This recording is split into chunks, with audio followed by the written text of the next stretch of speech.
অত্যন্ত দুঃখজনক ব্যাপার যে আমরা কোনো কোনো দলে দেখি তারা নারীদের সাথে কথাই বলতে চায় না। এখন যে আমরা দক্ষিণপন্থীদের যে রাজনীতির কথা বলছি, এটা আমার মনে হয় আপনিও জানেন। একজন সাংবাদিক হিসেবে আমি সব দলের নেতার এমনকি ইন্টারভিউ নেওয়ারও সৌভাগ্য আমার হচ্ছে না এখন, কারণ শুধুমাত্র একটাই অপরাধ, সেটা হচ্ছে যে আমি একজন নারী, আমি নিকাব করছি না, বোরখা পরছি না, হয়তো সেটাও একটা কারণ।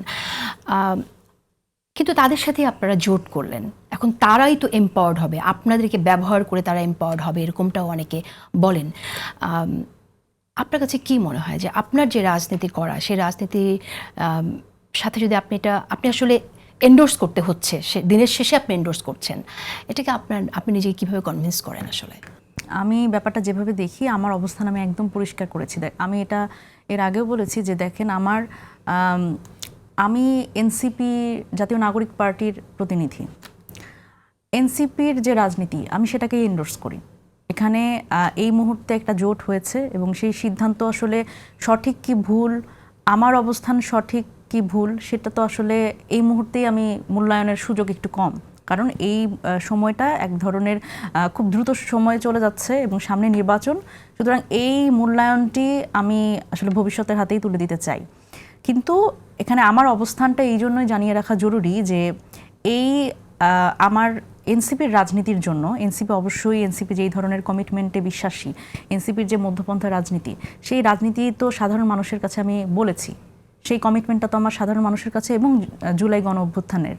সুতরাং এখানে আমার সাথে আমার দলের কমিটমেন্টের থেকেও আমার কাছে আমার সাধারণ মানুষের কমিটমেন্ট বেশি জরুরি এবং গণ অভ্যুত্থানের কমিটমেন্ট জরুরি। যেই গণ অভ্যুত্থানের মধ্যে থেকে আমরা বলছি যে নারীদের রাজনীতিতে আনতে হবে, এবং বাংলাদেশের বিভিন্ন জায়গায় আমি যখন আসলে সাংগঠনিক কাজে গেছি, সেখানে গিয়েও কিন্তু আমি নারীদের আলাদা করে বলেছি যে আমার দল নারীদের সামনে আনতে চায়। কিন্তু আসলে দিনের শেষে আপনার দল যেটা চায় সেটা কি করতে পারবে কিনা, নাকি সেটার একদম বিপরীতে যারা দাঁড়িয়ে আছে তাদেরকে যখন আপনি এম্পাওয়ার্ড করছেন তখন সেটা খুবই সাংঘর্ষিক হয়ে যায় কিনা?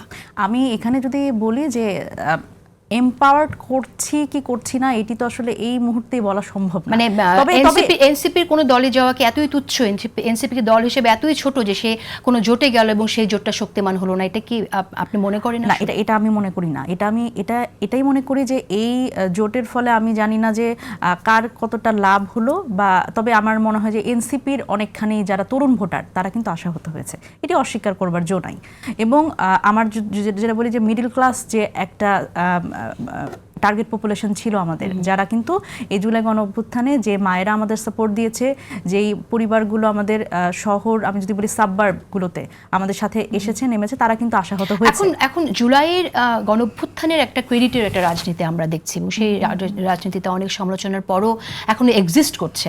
অনেকেই বলে জুলাইয়ের গণ অভ্যুত্থানের দাবিদার জামায়াত ইসলামও দাবি করছে যে তারা জুলাই গণ অভ্যুত্থানের দাবি রাখছে, যদিও অনেককে আমরা গোপনে থাকার কথা আমরা শুনি, তার পেছনে পথে অন্যান্য কারণ থাকলেও সেটা আমরা শুনতে পাই। এবং সেই জায়গায় যখন আপনারা যুক্ত হয়েছেন তখন তো তারা এই ক্রেডিটটা বেশি করে তারাই নিতে চাইবে, জামাত ইসলামের এই জোটই এটা নিতে চাইবে। সেটাকে আপনার কাছে কি মনে হয় যে আমাদের রাজনীতির জন্য সেটা কতটুকু ভালো হবে? দেখেন, রাজনীতির জন্য থেকে আমি যদি বলি যে এখানে আমাদের যে অবস্থান, আপনি যেটা আগে বললেন সেটার একটু উত্তর দিই। সেটা হচ্ছে যে এই জুলাই গণ অভ্যুত্থানে মধ্যে থেকে গড়ে ওঠা দল এনসিপি, সেই এনসিপি আসলে একটি দলের সাথে আসন সমঝোতা করলো, বা তাদের মধ্যে থেকে জামায়াত ইসলাম সবসময় এটাকে বলছে জোট, সেই জোটে গেল, এবং সেটা তো অবশ্যই তাদের জন্য একটা লাভজনক পজিশন। জামাতের জন্য এটা অবশ্যই লাভজনক জায়গা যে এনসিপি তাদের সাথে গেছে, সুতরাং জুলাইয়ের একটা স্টেক তাদের হাতে আছে। তো এই জায়গা থেকে আমি যদি বলি যে এনসিপির আসলে এখানে এই জায়গা থেকে এই নির্বাচনটাই যদি শুধুমাত্র উদ্দেশ্য হয়, নির্বাচনের পরে তার স্বকীয় রাজনীতিতে তার ফিরে আসতে হবে।